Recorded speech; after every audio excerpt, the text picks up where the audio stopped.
Welcome to the Personal Best Podcast powered by Jets Australia. My name's Bart. I'm the head coach here at Jets Australia. And over here we have... Jacob signing in. How are we, everyone? Signing in approved. Team, we have an awesome episode here for you today. A couple of weeks ago, we had a look at essential lower body exercises for growth and for shape. And by popular demand and obligatorily, we need to do the upper body now. So we're going to have an incredible discussion about the essential exercises for upper body growth. Yeah. Right? If you saw that episode or listened to that episode, you would have heard Bart go into much detail about all the lower body exercises. Now, in the past week or so, I've seen him in the lab. He's putting up exercises on the board. He's pinning them up. He's a lot of circling with whiteboard markers, a lot of crossing out. He's really refined this down to a science. And just for the record, it was just as hard for the upper body as it was for the lower body. So I'm going to preface this with there's sort of three categories. There's special mentions, even specialer mentions, and then sort of a top five. But the top five are in no particular order. All right. When it comes to upper body exercises, I think it's context specific, particularly if you have sort of injuries and issues and all that sort of stuff. But we're going to have a great conversation. All right. I want to preface this as well with, in these lists, there's no isolation exercises. So by isolation exercises, we mean single joint. So it's not to say that there's no place for curls and tricep pushdowns in a workout program. There definitely is. But when we're talking about essential movements for upper body growth, the compound movements reign. All right. If someone hypothetically was like, you can only do these 5 exercises for the rest of your life. Yeah. This is Yep. that kind of. This is it. And these and the 5 will be different for everyone, as we're about to figure out. But it's a pretty comprehensive list, and essentially what we've done here is just named every compound upper body exercise. Shock horror. And we're going to talk about it, I know. But there's some in here that I know some of you are not doing. So find those nuggets, express those nuggets, and action what we're trying to tell you here. And like we said in that last episode, if you're unfamiliar with these exercises, get YouTube up Oh. and start punching in the words, because there's a lot of different names for these and you might not know what we're talking about. Correct. So get your tabs on, all right? Now, also another note. Lane Norton, I don't know, you know Lane Norton, and I'm sure some other people out there know Lane Norton. He's a great guy to follow. He's very science and evidence-based. He recently put out a post that's got my noggin turning. And he said, within the post, in a nutshell, that muscles respond to stretch and tension. They don't know what exercises we're actually doing. So they just respond to stretch and to tension. So as long as we have the right elements within that realm, we're going to grow with the right fuel and the right recovery. Your muscles don't know how many kilos you're actually pushing. Absolutely. And they don't know whether it's a kettlebell, a barbell, or a dumbbell. But we do know that there are some movements that can leverage stretch and tension better, which is why we're talking about compound movements. And you'll also find that the movements we talk about are similar to what we said in the lower body episode. They follow natural movement patterns of the body. We don't do the example I like to always use is a sideways chest press. We don't really do that movement in real life. Thus, I think it's better to put your eggs in a different basket if we're trying to look for essential movements. And they're movements that allow us to shift a lot of tin, apply a lot of pressure to the body through weight. So that's why we're using this idea of functional movements, all right? All right, will you keep everyone's on the edge of their seat, Bart. Can you please let us know what these movements are? We're going to start with special mentions. Special mentions, all right, here we go. And I'll try and rattle through these pretty quickly. The first one is an inverted row, also known as a body weight row. This is a movement I like to use for intermediates, beginners, and advanced people because it's really hard to do well, but it teaches our body how to do a pulling motion correctly. So I suppose if you want to visualize this, or if you've got it on YouTube, great. You're in a Smith machine. You're under the barbell. The barbell's set up to maybe hip height. Your arms are straight, and then you pull your chest towards the bar. The reason I like this movement is because we try and replicate the same position we would in a bench press. So your chest will hit that bar in the same spot, sort of hammering that movement pattern or that position, whether it's a push or a pull. And then if we can't hit that position, it tells me that we're probably shrugging our shoulders up too high and we're not engaging our lats enough. So from a coach's point of view, we just simply say, hey, make sure you touch the bar at that point, sort of the top of your sternum, just below your nipple level, to make sure that we're using the lats the way they should. It's all dependent on your legs as well, where you're planting your feet. Great so point. watch a video, because sometimes you can just be putting your feet in the wrong spot, and that's why you're feeling like it's not doing anything for you, because you're Correct. making it too easy for yourself. Yes, it should be really hard, and it is really It hard. is really hard. To try and hit the bar every repetition is hard. Like I gas out. You feel a bit silly the first time you do it, so don't feel strange if you feel silly.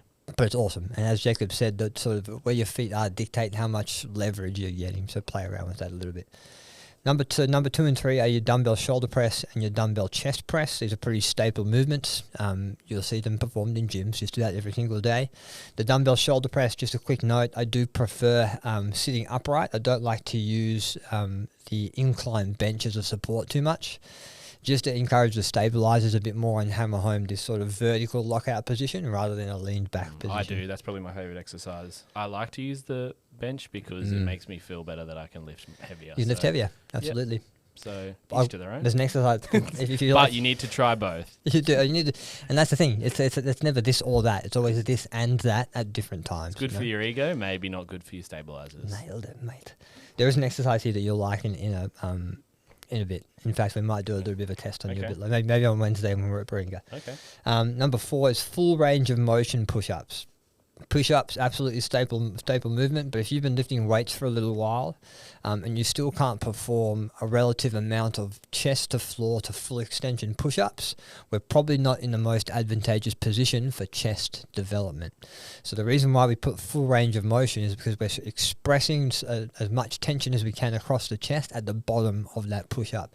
Just because you can do 50 half push-ups doesn't necessarily translate to more chest growth or chest activation. We're just sort of hammering a poor movement pattern in a way. I did see, just a side note, unrelated at all, the Kardashians put out a video of them doing push-ups, or like with their personal trainer recently. How were they? I've never seen worse form in my life, and I can imagine this PT was getting $500,000 a year to just show them how to do whatever they're doing. Shout out to that guy for getting his bag, but horrible form in any sense of the way. They couldn't do anything. That's classic. He's figured it out. He's figured it out. I want to see that video. So full range of motion push-ups, they're in there for a reason, all right? And if look, I know it's on ego. Like, if you do have to take weight off the bar or regress a movement, that is by no means a shot to you or who you are. Really what you're doing is taking a step back so you can take 5 steps forward, all right? We'll talk about that a little bit more later. Single arm dumbbell rows, typically done on a flat bench. I love this movement because of the range of motion you can get. You can really play with this idea of protraction of the shoulder blade, retraction, and a very high elbow. So are you a flat bench guy, not an incline guy? I am a flat bench guy because of getting to the side fully. You got the midline activation. So my core will always be sore the next day after single arm dumbbell rows. Having the incline sort of takes away from that midline stability. Okay. So when you do these rows, do make sure your hand is right under your elbow. If you don't, you might find that your front delt burns out before your lat does. And make sure your knee is right under your hip, and then use your midline to stabilize. On all rows, barbell, dumbbell, kettlebell, isolate the lat. So I don't want to see you jerking the weight up and then letting it drop, jerking the weight and using your hips to move the weight. That's not why we're lifting weights. We want to make sure that we're using the lat, using the pulling muscles rather than jerking the weight up and letting it fall. Carries. So the last two are a little bit unconventional. Carries can carry over into arm growth. See what I did there? Thank you. Particularly really heavy farmers carries. So now, what is a farmer's carry? So basically, we're holding some weights by our sides and walking. But so, like when you get your Woolies bags and you're walking from the car to the house, that's functional. Functional. That's right. Farmer's carry. And you've loaded up 5 bags in one hand and 5 bags in the other. I'm more of a 6 in one and then 2 in the other. No, because generally I'm a bad judge of what the weight's going to be. So I'll grab as many as I can and go, I've only got 1 bag left. And by that stage, I've already got 2 handfuls. Just go. So I'm just like, I'm out of here. That's right. You It's gotta all go. about time. Let's do it. I don't have the time to Yeah, I weigh get up that. which half and half. I get that. But I getting a understand. farmer's carry will help you with that. Oh, it will. But I suppose the benefit of a farmer's carry isn't just because you're moving with weight. It's the isometric tension you're placing on your entire body. So when you do a farmer's carry, you don't want the dumbbells to wobble by your side. You want to stabilize through your midline and through your upper back to hold that weight. Shoulders shouldn't be rounded. The shoulder blades should be pinched and depressed. And because you can lift a lot of weight in this motion, your arms have to work in overtime. And so the same theory applies to front rack carries with kettlebells. If you think about a front rack carry, in fact, here's a good exercise for everyone to do right now. Give me 2 thumbs up. Thank you, guys. Then I want you to place those thumbs on your sternum. Yep, nailed it. That is your front rack position for kettlebells. What you'll see a lot of people do is bring them out to the sides to try and use their shoulders more. And we'll talk about this when we talk about a kettlebell press a little bit better. But this position, have a think about what your biceps are doing. They're flexing. You're hugging the bells into the body and you're just holding that isometric position in a full contraction of your biceps. Because of that, your arms can get quite a whack from the heavy carries, all right? And it's the same with overhead carries too. Another movement I really love, either one-handed or two-handed. You're in a fully locked out position and you walk because you have to stabilize through your midline and your shoulders are always on. So isometrics, in fact, I think are a little secret, as we all raise our hands to feel it. Yep.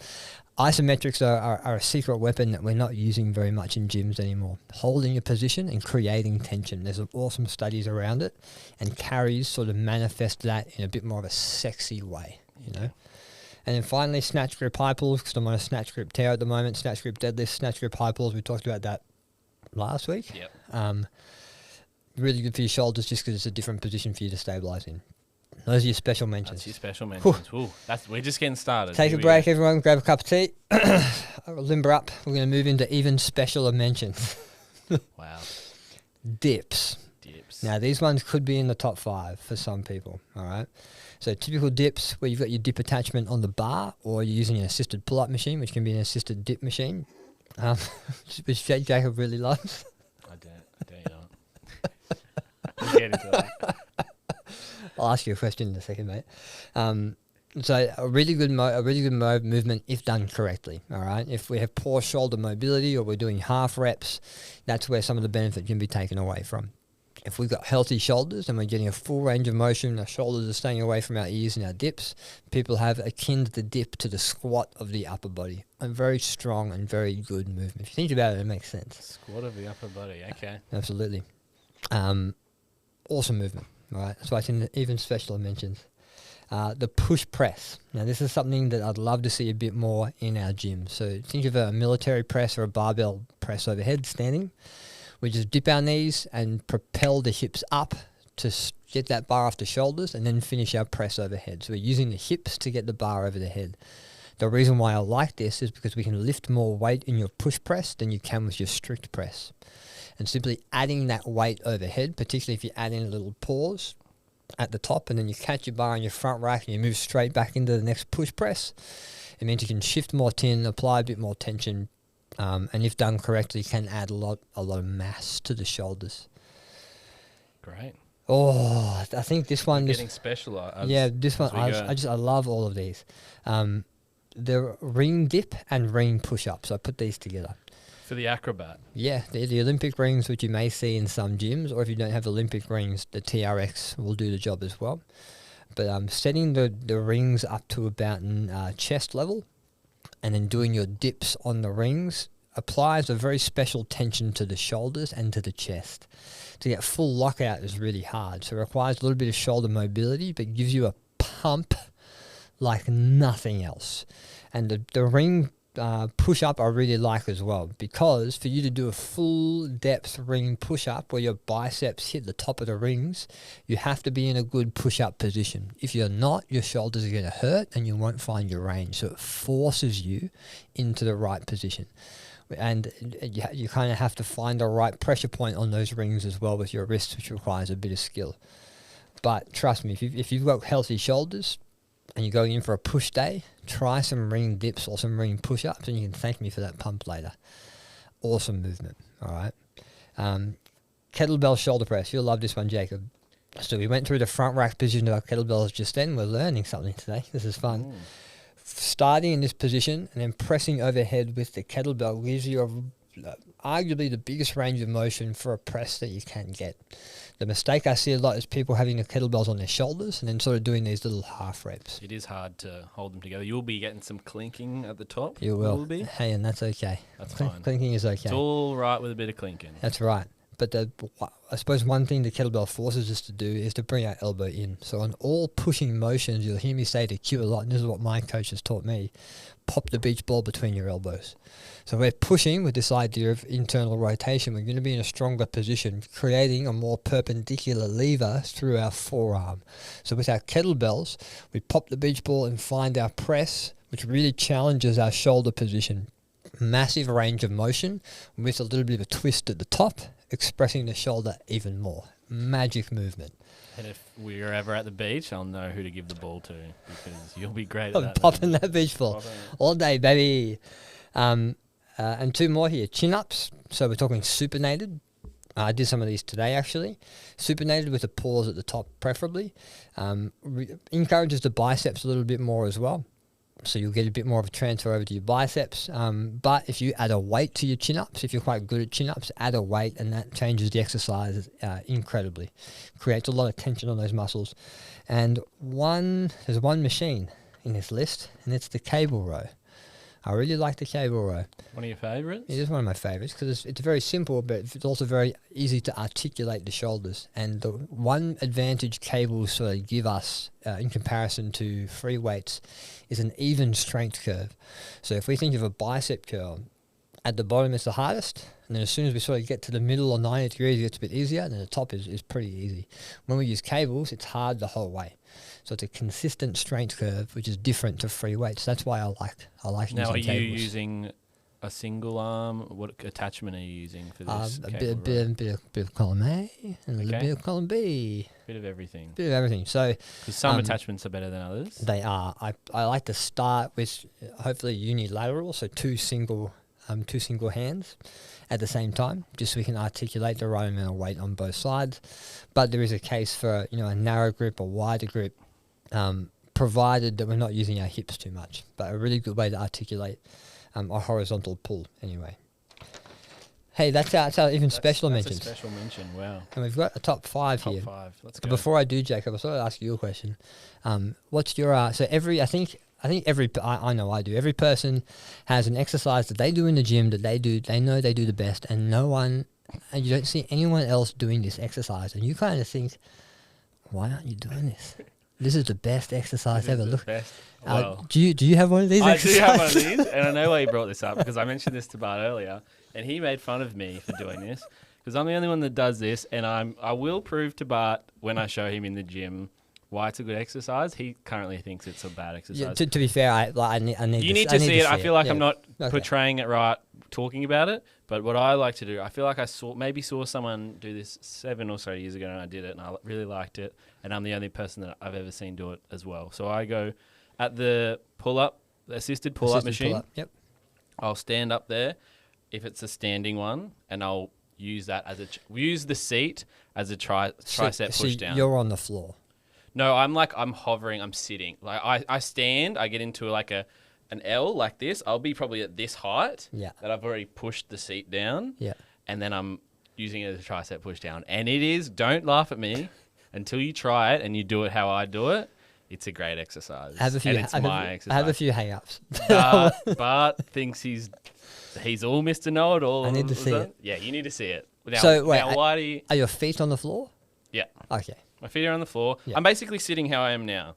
But Your my feet are arms, on the floor, hands are on I'm the hovering. seat. I'm or whatever you hovering, call it, and all I'm using is my arms to push the seat up and down. and that's your exercise. That's my exercise. It's not my favorite exercise, but I'm the only one I see in a gym that does it. Wow. So if you're, I want everyone to try this Try exercise. it. Maybe I need to make a video on how to do it because you might not have the facilities to do this right if you don't see me doing it well. I'm not convinced, but I'll give it a go on Wednesday when we go to Yes. All right. That's awesome. That's a great exercise, guys. Don't knock it till you try it. Top 5. All right. in no particular order because I tried to order them and it changes every half hour. All right. First one is a chest supported row with either dumbbells or a barbell. Now let me paint the picture for you. Yep. Incline bench. You put it at like a 45 or a 30 degree. All right. You don't lie on it on your back. You flip yourself over. You're on your front. You dig your toes into the floor. So your chest is just, your chin is just sort of over the edge of the bench. Grab some dumbbells and then row those suckers up. Are you a dumbbell operator, not a barbell operator in that sense? I'm a barbell operator depending on what bench it is. So Yeah. if the bench is too thick and doesn't give me a range of motion, I take it out. Yep. You'd be better off doing a bent over row standing. Yep. But I like this for a number of reasons. Reason number one is that it can teach someone who doesn't know how to stick their chest up or find thoracic extension. You can teach them to do that because you're essentially pushing your chest against something. So whenever you do a row, if we're in a rounded position, we're not quite leveraging the muscles that we want to leverage for this motion. And so this exercise can teach a person to stick their chest up just that little bit more to feel the muscles that we're trying to activate.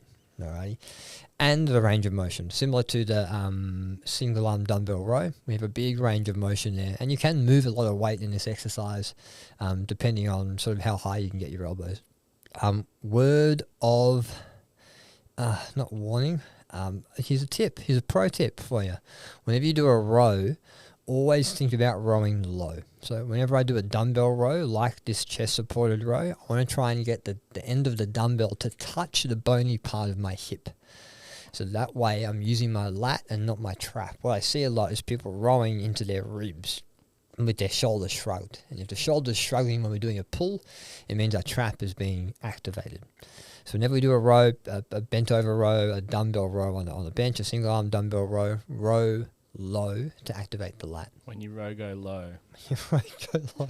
Okay. That'll be a new t-shirt, the Jacob line. When you row, go low. The second one is a bench press. This has to... It's been a good day in the podcast studio today. We're doing well. Bench press. I've put the incline press with the bench press. All right. This has to be within the top 5 somewhere. Staple movement. What's your bench? My bench is this. Do you know what your bench is? Etc. Yeah. Don't tell them. No. Don't embarrass It's a them. lot. You'll get there, not jokes. The reason why I like the bench press a lot is because you can load it up pretty heavy, and if you're in the right position, you can put a lot of tension and stress on your chest, which we know. The reason why I've put the incline bench in there is because a lot of people miss this motion. And so here's another trainer tip for you. If you've got someone that comes to you, they've plateaued on their flat bench, just tell them to go for the next 6 weeks, just do incline. They might have to take some weight off, that's fine, but then all of a sudden they'll see a bit of a transfer. Just because they're using a bit of a different leverage, a bit of a different movement pattern, that might create some novelty. And you might see sort of your upper chest develop a little bit more too, which is something that we also need to be thinking about if we're thinking about aesthetics. So the incline bench and the bench press is in there for obvious reasons. Barbell, of course. Next is the barbell strict press. So we talked about a push press before. But if we're thinking about essential strict motions that will build a lot of mass, create a lot of shape, the barbell strict press or military press, whatever you want to call it, is an absolute staple.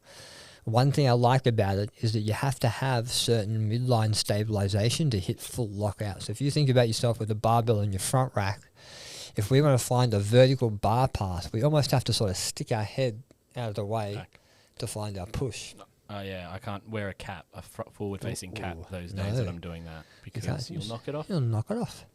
And it's a good thing, but one mistake I often see a lot is when people do have that slight lean back, they lean back really far and their lower back just starts to stabilize. And then when they lock out, they're sort of locking out in front of their head. When what we really want to do is lock out over the crown of our head with our midline engaged. So my tip for that is soften your knees, crunch that stomach like nothing else whilst you pop the beach ball to press. All right. Awesome movement, but often done incorrectly. We got 2 more, and they're both pulling motions. We have the barbell bent over row. All righty. Heavy pulls into that belly button. And I suppose one thing I like about this majoritively is not necessarily because of the lat involvement you're going to get, but the position you have to be in to do it. So ideally we want our torso relatively parallel to the floor. not completely, but pretty close. And because of that, we have to stabilize through our hamstrings, our glutes, and our midline. And functionally, it's a really great position to learn to stabilize. And so what I'll see a lot in this movement is people, again, jerking the bar up to, their chest or whatever, which is totally missing the point. We want to try and keep the stabilization through the posterior chain as we move the barbell. So as mentioned before, we're moving that barbell into the belly button. Are we going low? We're going low, baby. When you row? When you row, you go low. Okay. And then if you can, for a pro tip, add a pause. Because remember, if we're talking about muscle activation, and at the point of the rep where you're going to get the most activation is going to be when that barbell is sitting just on your belly button. So if you have to take a bit of weight off, that's fine. Roll it up, pause 1, 2, and then 3, 2, 1 to straight arms. Roll up, pause 1, 2. And then all of a sudden you're applying more time under tension, hopefully using your lats more than your traps. Again, leave the ego at the door here. Don't have that jerking motion. It is a very sort of aggressive motion to do if you want to be really manly in the gym and throw some weight around, but that's not what we're here for. Take a bit of weight off, have a pause, and feel those lats grow. And in terms of thickness of your upper back, man, this movement will get you there. And then finally, again, these top 5 in no particular order, the pull-up. I love the pull-up. I love it for but I love it for more than just what it does to our muscle mass. It is a great way to teach someone how to isolate their lats, which I think is like a hack, a fitness hack. If you can find a way to engage and isolate your lats, it's going to carry over into everything, every single movement that you do. And if you don't know how to do a pull-up, we did an instructional video. Hey, we on did. Your first pull-up, so watch that on YouTube or TikTok. We'll put it in the show It's notes. on that, yeah. Yeah. Now I know you're a fan. You do a bit of CrossFit yourself, Bart. I and do you a do little a bit bit, of yeah. what's the Kipling pull-up? Kipling. Pull-up like It's from not an bad. outsider. From an outsider, it looks rubbish, but it's it can be done safely. But there is a foundation you need to build beforehand. So to give you an idea, I don't often kip. I might do it maybe once every. I'm not much of a kipper myself. I'm not much of a kipper myself or a butterflyer.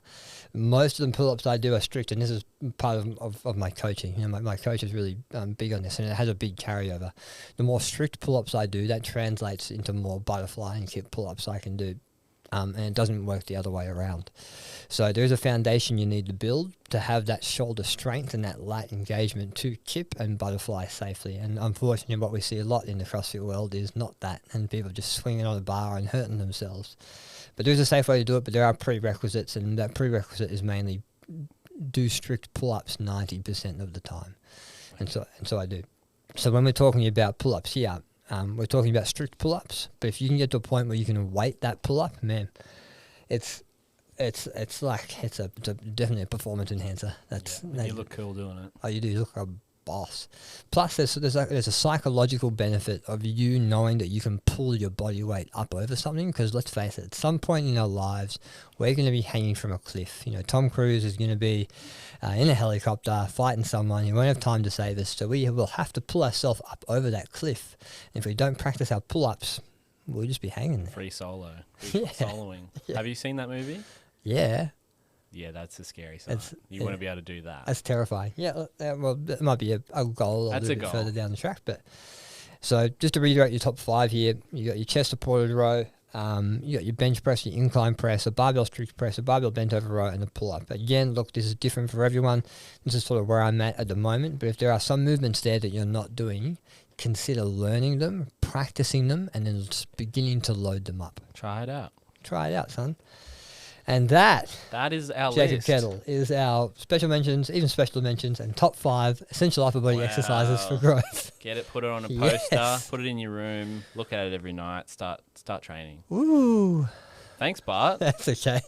I'll have to get my list next time. Next week we can go. Nah. I would pay money to see that list. Oh, I'll give you the list. But I want your list to not have any of these exercises. So these are Well- done. I want a new list of exercises that aren't mentioned. on here. Okay.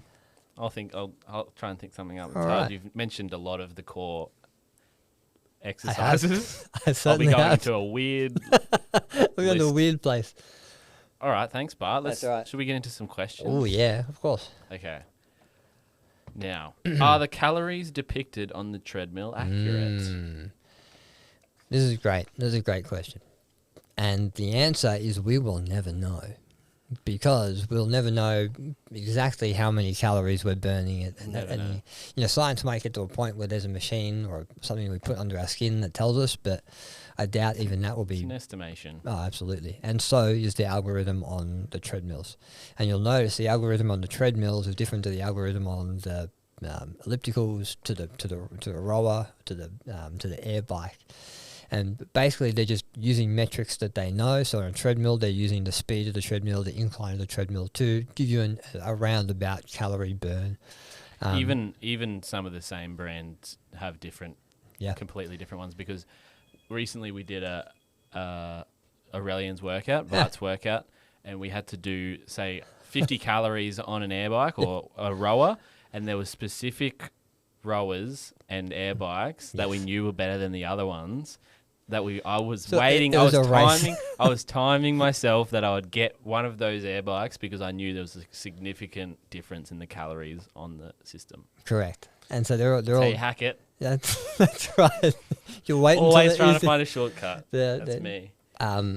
So they're different, all right? Machine to machine, brand to brand. So if you're currently planning your workouts around how many calories you burn on the treadmill, look, it might not be the most advantageous way to approach your fitness. And if you want to learn more about that, check out our Weight Loss 101 and Muscle Gain 101 episodes. We talk about that a little bit more. And don't take it for gospel, because if you're doing that one machine you might be using every day, and you're taking that into serious consideration, how much calories you're burning through the day, that system might be slightly out of whack. And Absolutely. that's probably putting you out of whack as well. Correct. So the answer is we'll never know if they're completely accurate, but they're probably not very accurate. The only reason I would use calories on an erg, for example, or a rower or an air bike, is just to give a member a target to row or to bike towards, similar to a distance, just to give them a different metric to work towards. But it doesn't necessarily mean if they row 50 calories, like we mentioned, that you're going to burn 50 calories. For some people it might be more, some people it might be less. We really don't know. Cool. Thanks, Bart. Can I gain muscle on a keto diet? Ooh, the answer is yes, but you're sort of pushing a boulder uphill when you're trying to do this. I don't like that. Yeah, I don't like pushing boulders up hills. No. Just on a regular hill. Just ask Sisyphus. Just a flat hill's hard. Oh, God. Look, you can, and there's people out there that tout that you can, absolutely, but from what we know from experience and what we know from carbohydrates' role in the body is you're going to gain muscle faster and more efficiently when you eat enough and the right types of carbohydrates. So you can build muscle on a keto diet. That's absolutely fine. But you might be doing a keto diet because you're epileptic or you've got nervous system conditions, which is a completely different story. If that is the case, yes, you can build muscle on a keto diet. Look after yourself. But if you're just doing keto because you heard it's good for weight loss and then you're trying to gain muscle on it, you're better off introducing some better carbohydrates to make that process a bit easier. Okay. Easy. Any recommendations for exercise programming for FIFO? Oh, yeah. Fly in, fly out for all those playing at home. This is a great question. I know some work sites have gyms or some resemblance of a gym, and the recommendation would be to go to that gym and sort of follow a program like we've mentioned in the past, full body, 3 days a week. I do understand that some of the work on work sites is quite labor intensive. Absolutely. I would dare say that would be. Yes. So look after yourself. If we're just adding more stress to a stressed body, we're not going to get very far. So the recommendation for someone who does have a high labor job, 1 to 3 full body strength workouts a week will get you to where you want to be. Anywhere between 4 and 6 exercises per session. Don't hammer yourself. You should come out of those sessions feeling good, feeling charged, feeling ready to rumble. And then mobility, mobility and relaxation exercises like yoga, like stretching, will work very well with that high labor environment. If you're at a work site that doesn't have a gym, invest in a suspension trainer, a TRX, or some Olympic rings. There are some awesome stuff you can do with that piece of equipment alone. And that'll help you to preserve muscle or even build quite a bit of muscle if your programming is correct. even add in a couple of power bands, and you got a door, you got a gym. Jacob knows all about that. So if you don't have a gym, get a TRX, get a suspension trainer, get some power bands, and they'll be able to inform enough exercise variety to get you to where you want to go. But otherwise, hit the gym and go easy on yourself. Cool. Thanks, Ryan. That's all the questions for today. Oh, what a day. What a day. What a day. Team, thank you for watching or listening. As always, we really appreciate your attention. We do hope you've taken something away from this episode. If you have, feel free to give us 5 stars on Spotify or whatever podcast medium you are watching this through. We want to start spreading this message as far as we can. We really want to help you guys get in the best shape of your life in the shortest time possible, done the Jets way. And reviews and 5-star reviews in particular help us get there as well. If you haven't already, follow us on all of the social tubes. We are Jets Australia on all the main ones. Follow us for extra content coming your way. And Jacob, you got anything to add? No, thanks, guys. Keep being your personal best.